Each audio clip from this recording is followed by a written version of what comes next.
Hello, Algebra 2 Vertex Form graphers. I'm going to go through how to do number 5 on the homework worksheet. I'm going to start by rewriting the function f of x equals negative 3 times the quantity x plus 3 squared plus 4. So this is in vertex form. We've been talking about vertex form lately, and it's easy for us to pull the vertex out. And we're looking for h and k. And in our form, the number in with the x is h, and this is k, hanging off the end here. But when we take this value out with the x, it actually is the opposite sign. So negative 3, 4 is our vertex. We can plot that, negative 3, 4 over here. And then what I'm going to do from it is also get the axis of symmetry, and that's an equation. It's x equals negative 3, whatever the x-intercept of our vertex is. And now let's go ahead and find the x-intercepts, or the zeros. So the first step in finding the zeros anytime is to set f of x equal to 0. We're trying to figure out what values of x are going to make the function value, or the y's, equal to 0. Because when y is 0, those are when I have intercepts. So the first thing we're going to do is subtract 4 from each side. We're going to follow SAD-MEP. So we're going to subtract or add anything away from the side with the x. And we're not going to distribute the negative 3. We're not going to simplify anything with the exponent. We're going to take the square root of that after. But first I have to divide by negative 3. That cancels that out. That becomes 1. And we have 4/3 over here on this side. So 4/3 equals x plus 3 quantity squared. And now, since I want to get the x plus 3 by itself, I am going to take the square root of each side. There we go, square root each side. And now that I'm taking the square root and I'm performing that operation, plus or minus comes right down. And we haven't discussed yet about rationalizing this. We could actually take the square root of 4, because we know we can split them, but then I'd be left with a radical in the denominator. So what I'm going to do is I'm just going to leave it plus or minus the square root of 4/3 equals x plus 3. And the last step would be to subtract 3 from each side. And I'm going to put the minus 3 in front. That's going to allow us to kind of see that we have still negative 3 plus or minus. So we have two options here.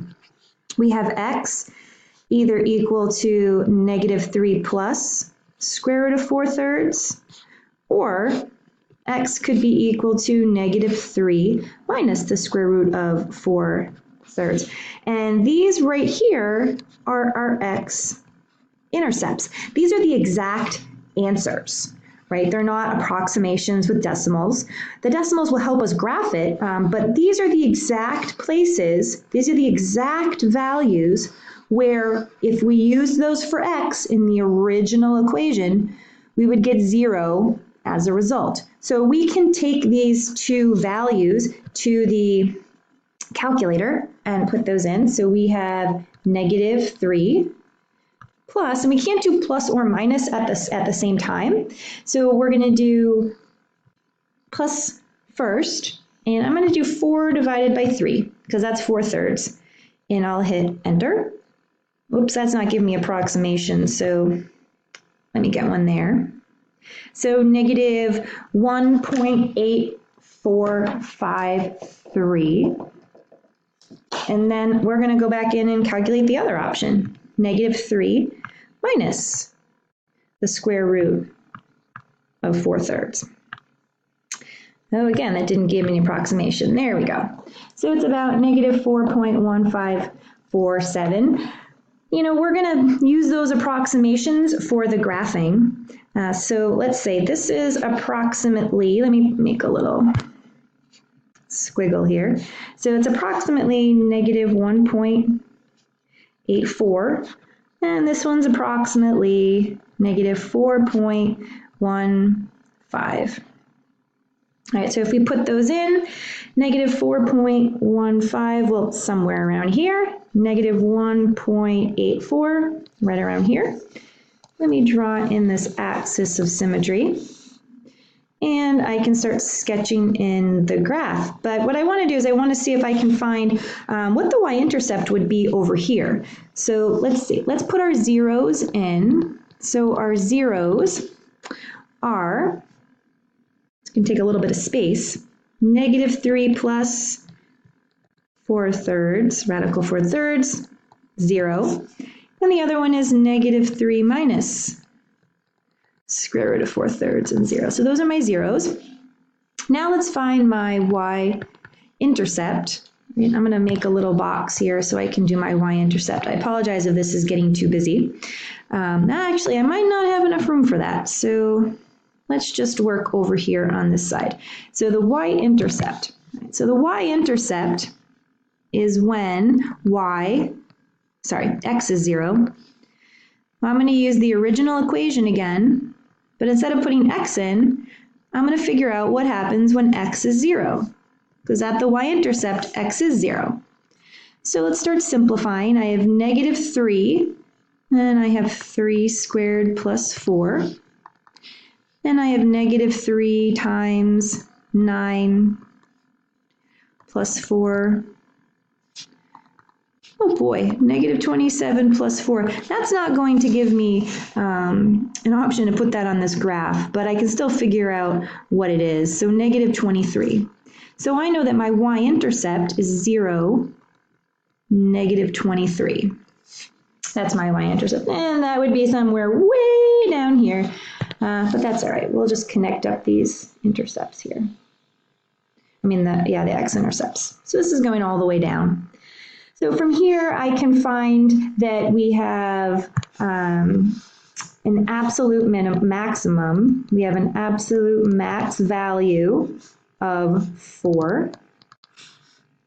And our absolute min, well, there's none. Because it goes down forever and ever in that direction.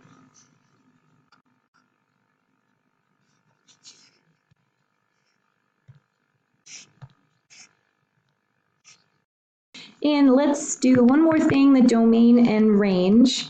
The domain for all of these problems is going to be negative infinity to infinity, because I can put any x value I want in here and get out a y. So my domain, the possible x's, are every x that I can find on this axis. And my range, well, my range is the biggest and smallest y will ever be as a result. So if I look up here, well, the maximum I'm ever going to be is 4. So remember that in our interval notation, the maximum is always coming at the second. And then what's our minimum? Well, we don't have one. It goes down forever as a result. So we have negative infinity to 4.